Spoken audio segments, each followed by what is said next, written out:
I never imagined a simple shopping trip with my child, who is courageously battling cancer, could turn into a battleground against entitlement and manipulation. Faced with a woman who saw my child's illness as a means to her own end, I was thrust into an unexpected fight for dignity. I was shocked when Karen tries to steal my kid cause she has cancer. Here's how it all went down. In a world where compassion often guides the best of human interactions, it's disheartening to encounter situations that starkly contrast these ideals. My recent experience at a local store serves as a poignant reminder of this disparity, unfolding into a narrative that I still struggle to comprehend fully. This is the story of how a woman, whom I'll refer to as Karen for anonymity, attempted to exploit my child's cancer for her own benefit, under the guise of seeking discounts and sympathy from unsuspecting bystanders. The day was supposed to be a simple outing, a brief respite from the relentless cycle of hospital visits and treatments that had become our new normal. My child, a beacon of resilience amidst the storm of cancer, accompanied me with the hope of finding joy in the mundane act of shopping. Little did we know, our day would take a turn that would leave us both bewildered and deeply disturbed. As we navigated the aisles, carefully selecting items that would bring a semblance of normalcy and happiness to our lives, Karen made her presence known. Her approach was not subtle. It was forceful and laden with intent. She zeroed in on us with a story so fabricated, it could only be conceived in the mind of someone disconnected from the reality of genuine suffering. Karen claimed that her own set of hardships entitled her to a compassion discount from the store, a benefit she believed could be further bolstered by the presence of my child. "Seeing your child, it's clear to me that we can help each other," Karen began, her voice a mixture of feigned empathy and calculated manipulation. "I've had my share of struggles, and the store offers special discounts for those accompanied by individuals facing challenges. Your child's condition could really strengthen my case." The audacity of her proposal was as shocking as it was offensive. She wasn't merely suggesting. She was planning to parade my child before the store manager as a means to validate her concocted narrative of suffering. Her entitlement knew no bounds, and her moral compass, if it ever existed, had clearly gone awry. "Absolutely not," I replied, my voice firm and my resolve unwavering. "You cannot exploit my child's illness for your personal gain. What you're proposing is not only deeply unethical, but it's also reprehensible." Undeterred by my refusal, Karen's demeanor shifted from one of manipulative sweetness to aggressive entitlement. "But you don't understand. I deserve this. My life has been filled with hardship," she countered, as if her perceived suffering somehow granted her the right to exploit my child's genuine battle with cancer. The situation escalated quickly, attracting the attention of fellow shoppers and eventually the store manager. Karen, unabashed in her deceit, spun a tale of woe, portraying herself as a victim of our supposed insensitivity for denying her this simple request.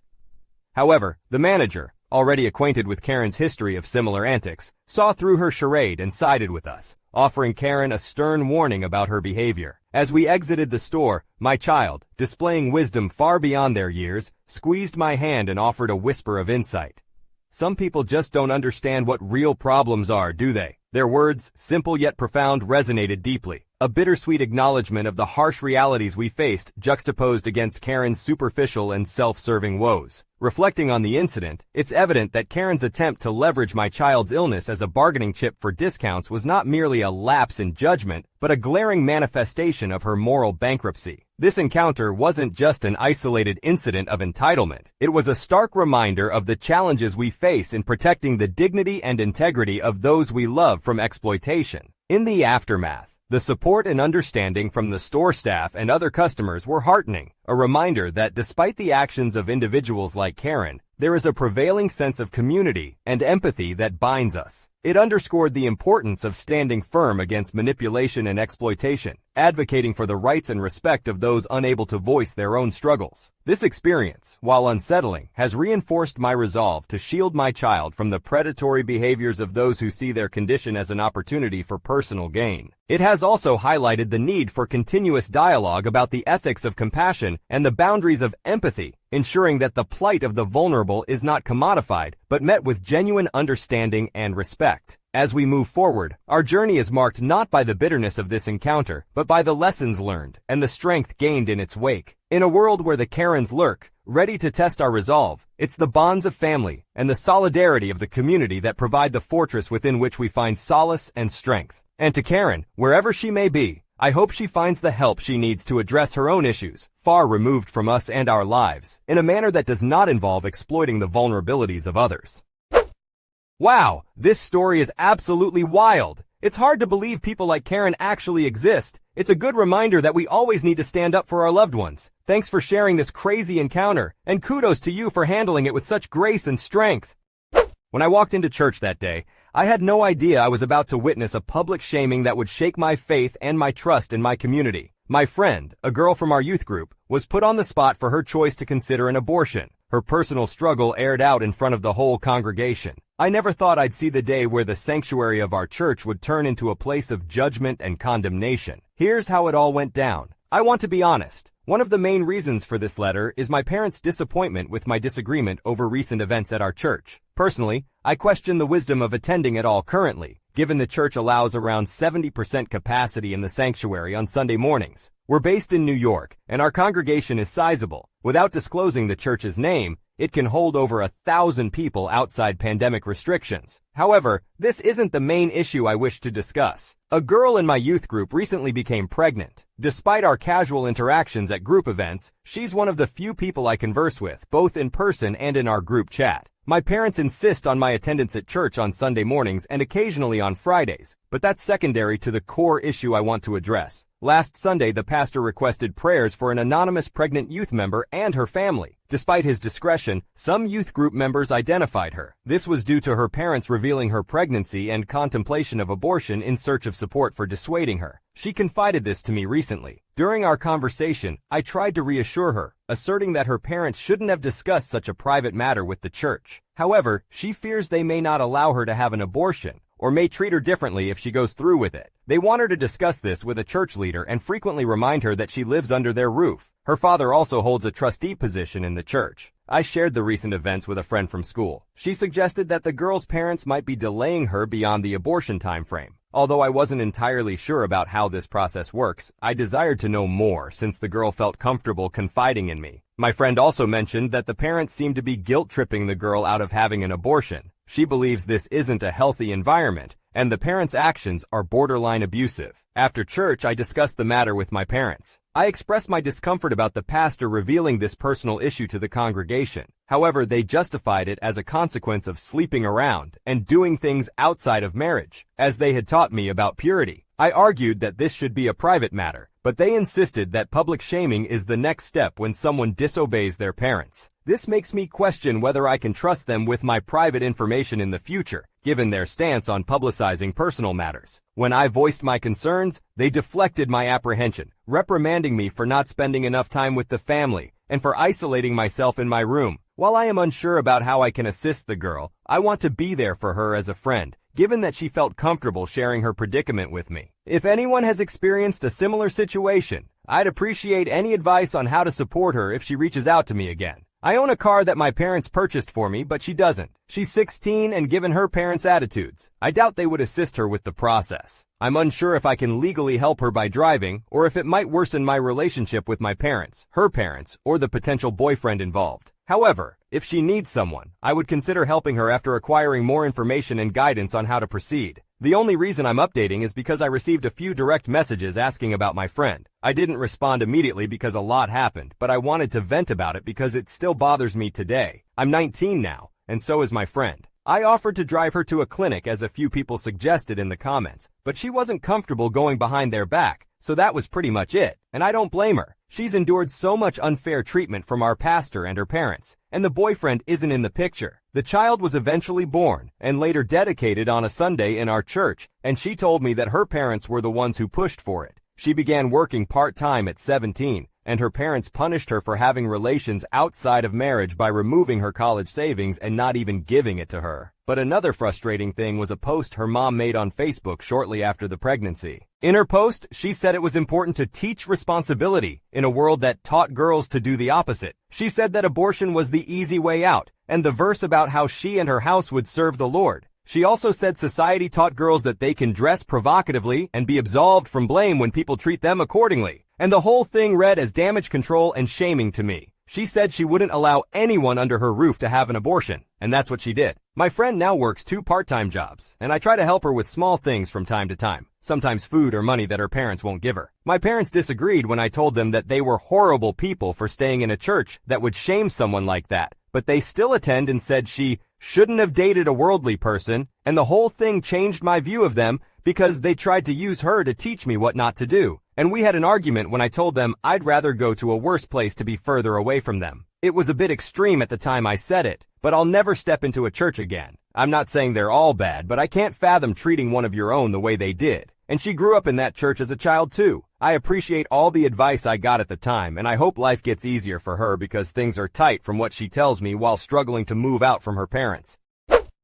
This story is a stark reminder of the power dynamics that can exist within religious and familial structures. It highlights the heavy toll that public shaming and judgment can have on individuals, particularly when they are already navigating personal crises. It also emphasizes the importance of empathy, understanding, and respect for personal autonomy in such situations. The narrator's struggle to reconcile their faith and community's actions with their personal values is a poignant reflection of the challenges many young people face when their personal beliefs clash with those of their community or family. It's a call to action for all of us, to support, to listen, and to respect the individual journeys of those around us even when they diverge from our own.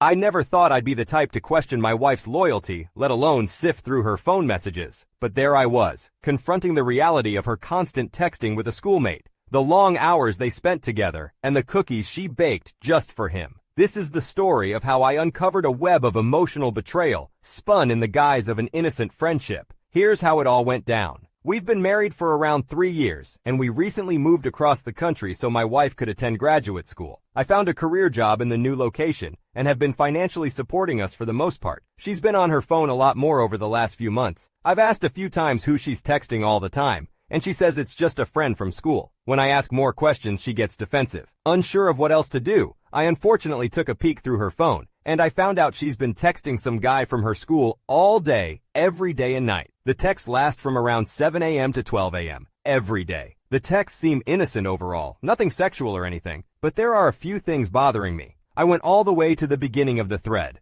The first issue is that this texting started when my wife asked a friend for this guy's number, and then started texting him randomly. Next, she is always the one to text him first, and she double texts him every single time he stops responding. I wish I were exaggerating. I've also never met this guy, don't know how old he is, don't know what he looks like. Although the conversations seem innocent, it seems like she randomly texts him just to start a conversation, often tells him about her school drama, etc. It also seems like they spend lots of time at school together, playing some card game. She has even left dinner with me early to go back to the school and play cards with him. She invites him to spend one-on-one time, whether it's at school, at the bar, or wherever. When her parents came into town, she even invited this guy to the bar with her and her parents. Further, she baked cookies for this guy. She loves to bake, and I remember her one day baking a type of cookies she had never baked before. While I assumed she was baking them for a party she was going to that night, the text showed me that she baked them just for this guy. What makes it worse is the fact that she went out of her way to do it. I had the car that night, so she walked to the store in the rain to get the ingredients, baked the cookies, and brought them over to his apartment where she stayed for 2 hours. She did go to the party afterward, but only stayed for a few minutes to say hi to a few people, and left. One thing I've been a bit insecure about is the fact that my profession doesn't pay that great. She lived a very privileged lifestyle through her parents before meeting me, and she is in graduate school for a profession that generally pays significantly more than mine, like 5 times what I make. She will make more in her summer internship than I make in a year. This guy she is texting is in the same profession.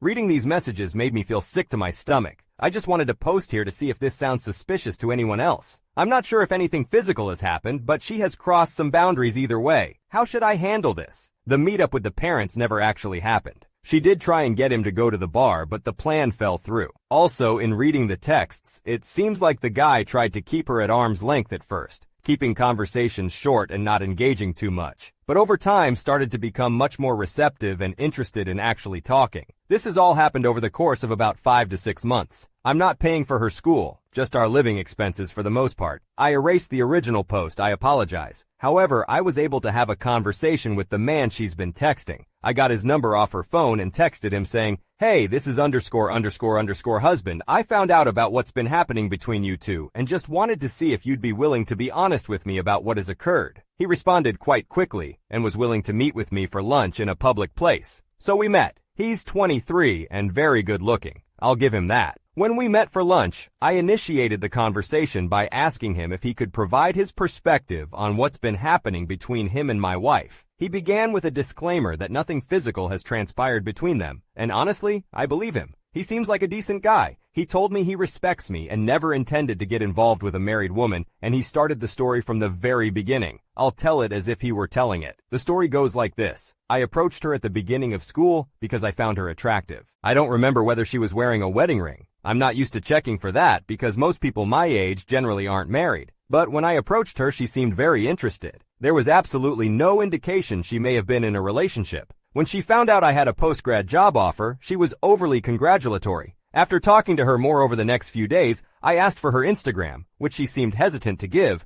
but she gave me her Instagram anyway. When I followed her, I immediately realized she was married. I was shocked due to her behavior, but I decided to keep my distance. After backing off, I heard from some mutual friends that she seemed to be a bit offended that I stopped talking to her after finding out she was married. I found that a bit strange, but whatever. Some drama transpired, so I went out of my way to avoid her for around a month or so. But after a while, I felt the drama was a waste of my time. So I decided to compliment her to kind of communicate that I don't mind being cordial with her. She seemed thrilled about the compliment, and I heard from mutual friends that she was going around telling people that we were friends again. I found that strange as well. I just wanted to be cordial. Anyway, we made up, and shortly thereafter I got a random text message from her telling me that she got my number from someone else. The third thing I found strange. The texts started pretty infrequent but gradually progressed to her texting me every day, double texting and all. She even seemed really eager about me meeting her parents when they came into town. Still, I'm not sure what that was even about, but I avoided the invite, and it never happened. At this point, it seemed she was very interested in me, but I wasn't very responsive over text because she is married. Over time, however, my defenses broke down slowly because I did enjoy the attention. She's inviting me to hang out one-on-one, playing cards with me, offering to bake cookies, etc. She told me how upset she was over the fact that apparently you two had planned a trip for Thanksgiving to see her friends, but didn't end up going because of a tight budget. She also told me that she would sleep on the couch a lot. We didn't talk much over final exams due to being busy, and we didn't really talk much over winter break. However, at the start of this new semester, the texting all day every day and double texting came back full force. At this point, I kind of felt like she actually liked me and was pursuing me, but again I enjoyed the attention. She baked me the cookies the first week of school, brought them over and sat on my bed for 2 hours, but nothing physical happened. She honestly didn't seem interested in intimate activities at all, even though I kind of wanted it to happen at that point. But here we are now. She still texts me every day and honestly, it has become more frequent than ever before. That's the end of the story. This seems pretty consistent with the messages I read.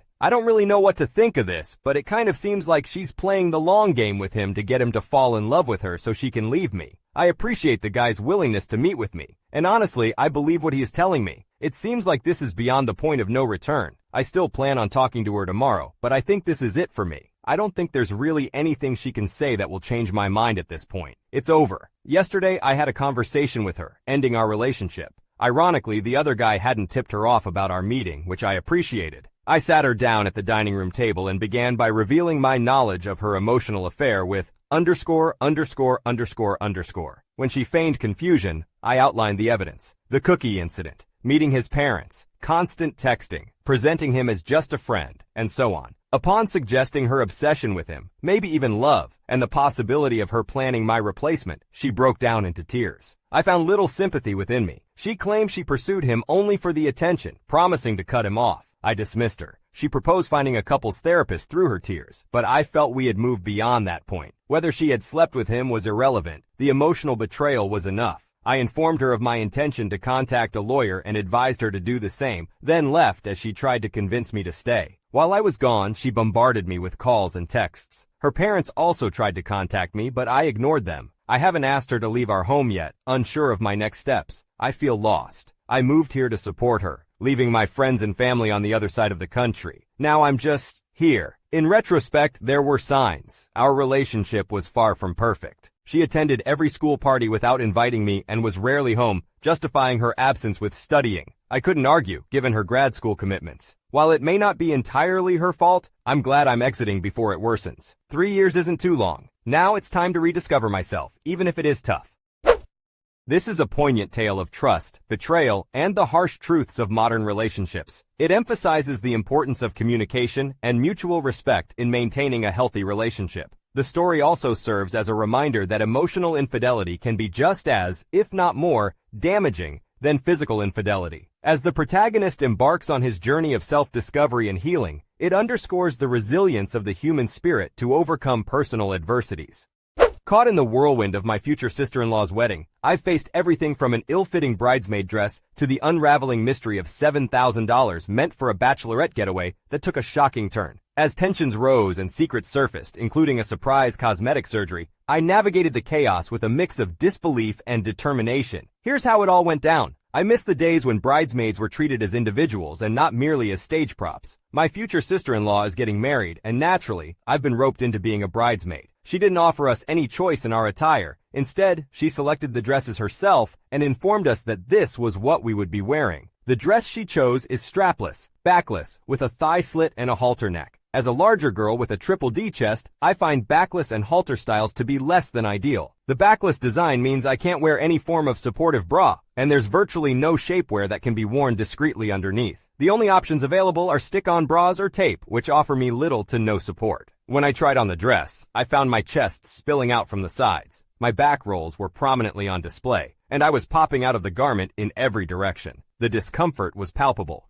I respectfully informed the bride that, given the significant differences in body shape within the bridal party, I could not justify wearing the dress as it was. I proposed a compromise, suggesting that the dress could be modestly altered to provide more coverage at the back and chest. However, she declined, insisting that I should just be more confident in myself, because she wanted all the dresses to be identical for the photographs. It's not that I have issues with body confidence. There are plenty of styles that flatter my figure. It's just that this particular dress is not suited for larger women and looks inappropriate on my body. The idea of dropping out of the wedding crossed my mind, but my family urged me to remain, citing the potential for ruining both the wedding and my relationship with my sister-in-law. It baffles me why I should have to parade around in front of my entire family, extended family, friends, colleagues, and neighbors in an outfit that makes me feel this uncomfortable. The situation is becoming ludicrous. To all brides out there, please ensure your bridesmaids feel comfortable on your special day. We are humans, not props. Despite my reservations, I've decided to stay in the wedding to avoid causing distress to my mother. However, I've also resolved to wear the dress, ensuring that the center of attention is not solely on the bride. After being dismissed when I tried to address my concerns with tact and grace, I feel I've earned the right to a bit of cheekiness. I plan to order some very specific shapewear that can be concealed under the minimal material of the dress,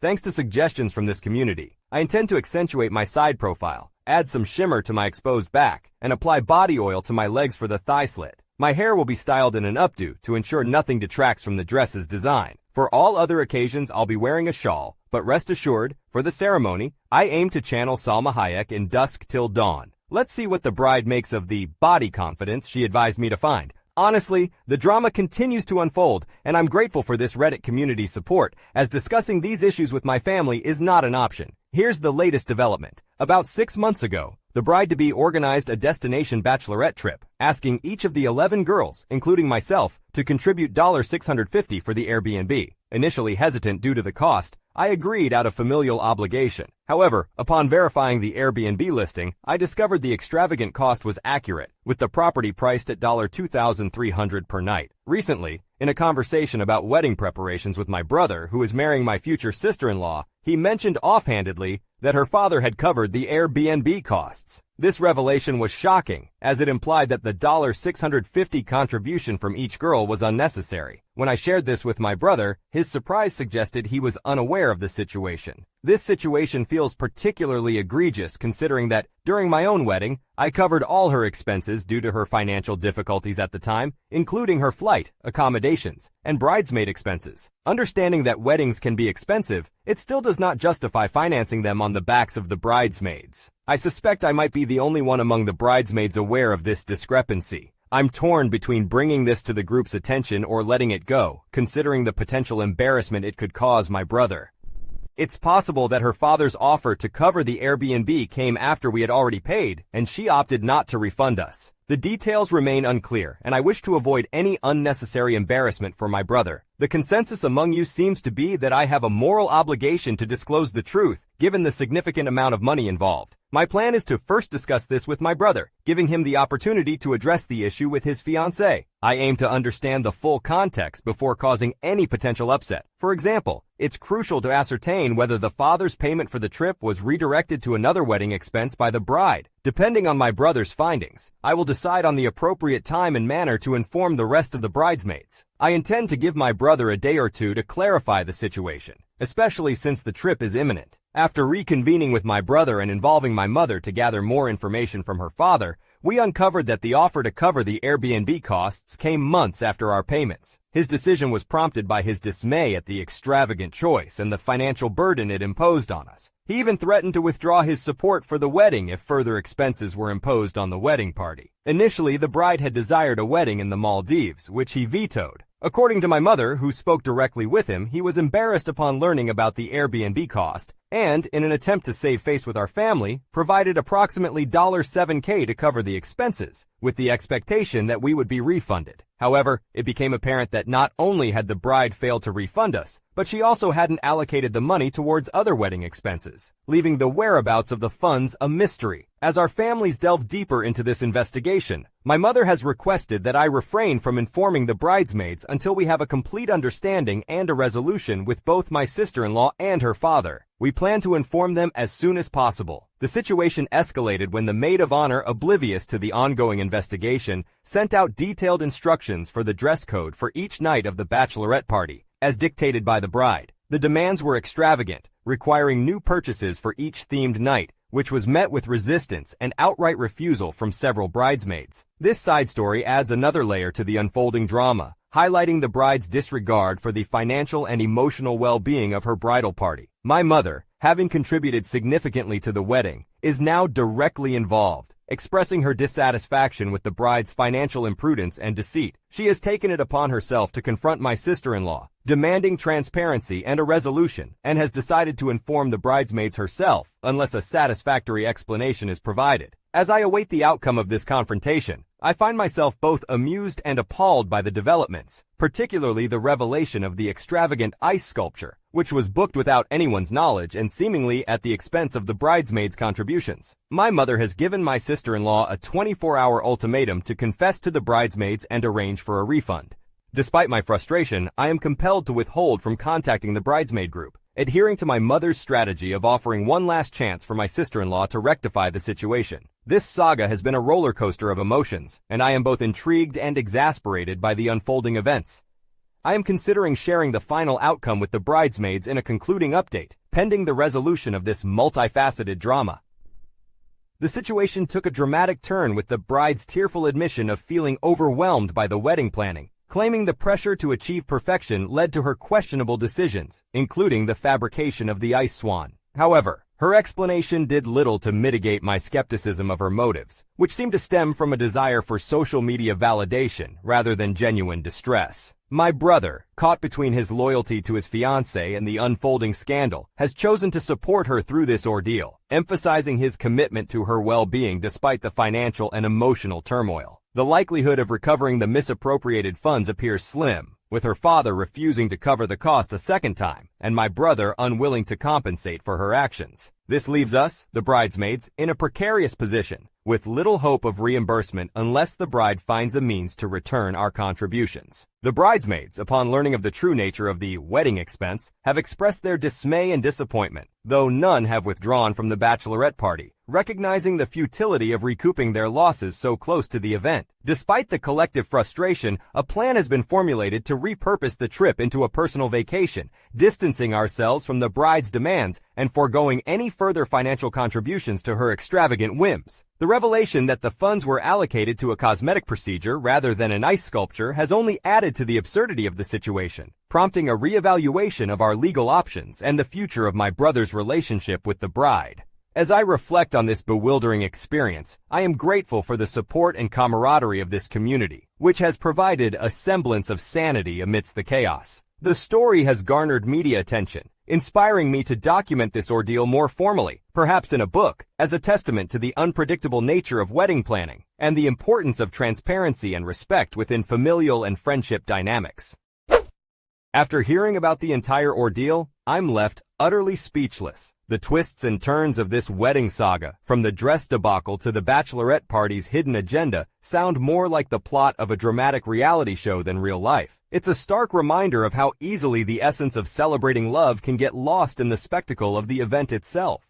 Under the guise of celebrating the twin surprise, I found myself entangled in a web of secrets and unexpected revelations as my 18th birthday approached. Caught between the anticipation of a shared celebration and the sting of feeling like an afterthought, I navigated the complexities of twinhood and friendship in a way I never imagined. Here's how it all went down. I am 17-year-old female and have an identical twin sister. We are quite different when it comes to personality. She's more extroverted, always had many friends from various groups, while I am more introverted, have always been geekier, and prefer a smaller, closer circle of friends. We don't share many common friends, except for a few from our childhood at a different school. Our birthday is next Saturday, and yesterday, one of my sister's friends sent me a message inviting me to my sister's surprise party. I was confused because obviously we share the same birthday, so I asked if I could also celebrate mine there, inviting a few of my friends as well. She replied that the party would be held in the party hall of her building, and it wasn't possible to invite everyone, but I could bring 2 of my friends. She later messaged saying they would only buy 1 cake, but I could bring my own and have a separate birthday song after my sister's. Today, she added me to the party's WhatsApp group, which already includes 47 people, myself included. Even though we're very different, my sister and I have a great relationship and have always dreamed of celebrating our 18th birthday together. We had plans to go out with our childhood friends to a bar in the evening and drink a lot. Today, I found out that our childhood friends are also in the party group, and I messaged them about our plans.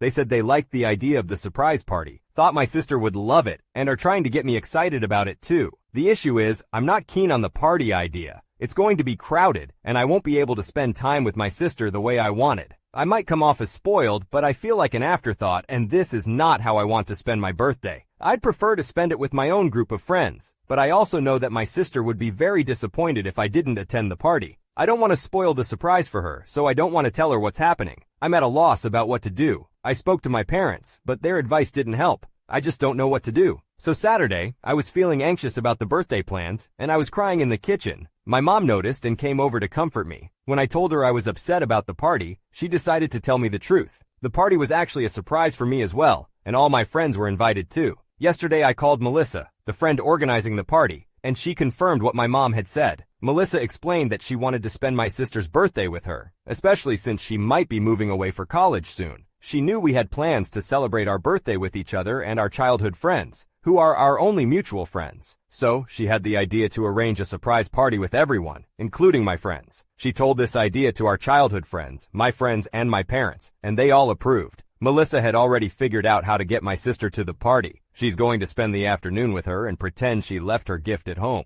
But she struggled to find a way to bring me there without spoiling the surprise, since we are not friends. Her solution was to make it seem like the party was only for my sister, limiting me to bringing just 2 friends who would actually be in on the plan. It all made sense now, especially why our childhood friends were hyping me up to go to the party. She told me she didn't think things through and didn't realize how hurt I would be by this situation. She apologized for it. She thought it would be a nice surprise and she didn't want me to suspect the party was for me too. I must admit, it wasn't how I envisioned spending my 18th birthday, but I've warmed up to the idea. I'm excited now. Our birthday is next Saturday, and yesterday one of my sister's friends sent me a message inviting me to my sister's surprise party. I was confused because obviously we share the same birthday, so I asked if I could also celebrate mine there, inviting a few of my friends as well. She replied that the party would be held in the party hall of her building, and it wasn't possible to invite everyone, but I could bring 2 of my friends. She later messaged saying they would only buy 1 cake, but I could bring my own and have a separate birthday song after my sister's. Today, she added me to the party's WhatsApp group, which already includes 47 people, myself included. Even though we're very different, my sister and I have a great relationship and have always dreamed of celebrating our 18th birthday together. We had plans to go out with our childhood friends to a bar in the evening and drink a lot. Today, I found out that our childhood friends are also in the party group,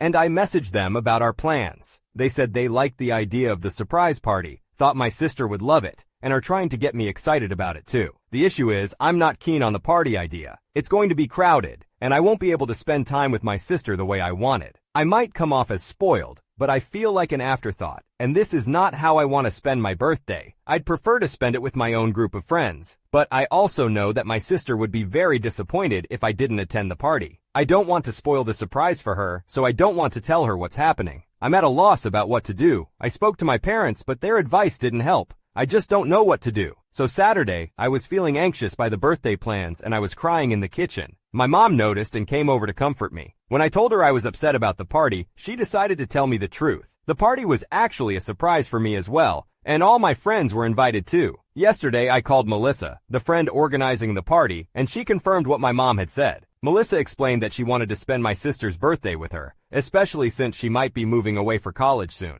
She knew we had plans to celebrate our birthday with each other and our childhood friends, who are our only mutual friends. So she had the idea to arrange a surprise party with everyone, including my friends. She told this idea to our childhood friends, my friends, and my parents, and they all approved. Melissa had already figured out how to get my sister to the party. She's going to spend the afternoon with her and pretend she left her gift at home. But she struggled to find a way to bring me there without spoiling the surprise, since we are not friends. Her solution was to make it seem like the party was only for my sister, limiting me to bringing just 2 friends who would actually be in on the plan. It all made sense now, especially why our childhood friends hyping me up to go to the party. She told me she didn't think things through and didn't realize how hurt I would be by this situation. She apologized for it. She thought it would be a nice surprise and she didn't want me to suspect the party was for me too. I must admit, it wasn't how I envisioned spending my 18th birthday, but I've warmed up to the idea. I'm exited now. It's clear that the essence of family and friendship often lies in the surprises we prepare for each other, even when they start from misunderstandings or feelings of exclusion. This story beautifully illustrates how what feels like being an afterthought can transform into a moment of profound connection and celebration, reminding us of the importance of empathy, communication, and the unexpected ways we show love. I never imagined a simple gift could unravel the fabric of my relationship and challenge my understanding of love and sensitivity. Caught between a gesture meant to bring joy and its unforeseen fallout, I found myself navigating a minefield of emotions and cultural sensitivities with the woman I love. Here's how it all went down. My girlfriend and I have been together for about 9 months. We started dating right before COVID, so she moved in pretty quickly. Living with my girlfriend was amazing. I grew up in a house where everyone was very cold to each other, while my girlfriend is affectionate and takes care of me in ways I never knew possible. She lost her job due to the pandemic and transitioned to being a full-time homemaker. She handles all the cooking and cleaning since I cover the bills. Before you call me lazy, she prefers not to have me cook or do chores. Because I earn a good income, I enjoy buying her gifts. It's usually something small, but it became a daily ritual for me after work to stop at Walmart or the dollar store and buy her a small gift. She loved it. Before I explain why the bear upset her so much, here's some context. My girlfriend is black, and the bear I got her had a button you press to make it sing the song Jungle Love. I thought it was funny, but my girlfriend lost her mind. She accused me of seeing her as these horrible things I don't want to repeat,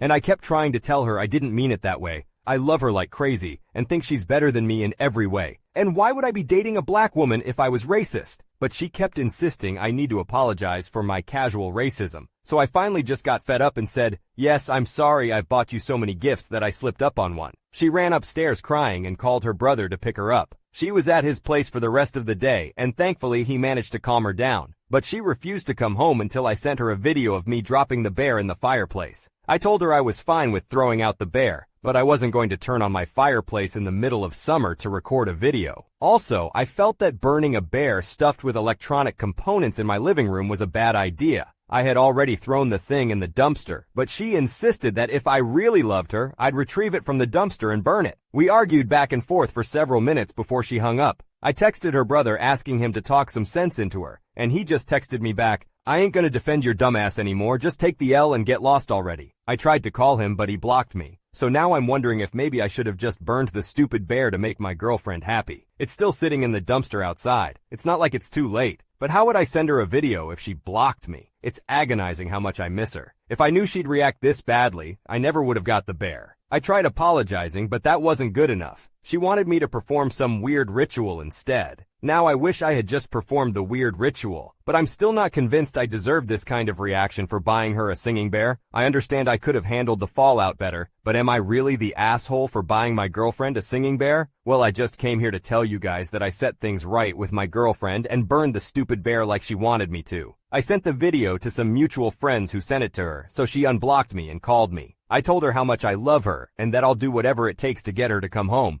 I also told her I'm going to be a better listener when it comes to racial issues, and I've made a lot of progress in that regard. After we talked on the phone, she told me to come pick her up. I stopped at Starbucks to get her favorite drink and a cake pop. She loves those things. On the way, and when I brought them to her, she threw her arms around me and said, "This kind of stuff is why you'll always be my favorite douchebag white boy." So that was nice, lol. Anyhow, I've basically been groveling and spoiling the hell out of her for the past month. She still won't let me cook or do chores, so I watched some tutorials on giving massages and started doing that every night when I get home from work. Her daily gifts are also more thoughtful than normal, and last weekend I converted the attic into a library for her, something she always wanted, but I originally said no because I use the attic for storage. So I had to do quite a bit of finagling, but I made it work because she's worth the trouble. So now she has a cozy spot to read her books. I'm still waiting on the beanbag chairs to come in, but it's almost finished. I want to express my gratitude to those who pointed out my obliviousness. My girlfriend is the love of my life. I want to marry her and have kids with her. And I'm glad the internet was here to tell me to stop being a stubborn idiot and to start being more understanding of her perspective. Thanks for kicking me in the ass, Reddit. I may not deserve my girlfriend, but I did deserve to be called an asshole. I'm gonna be better from now on.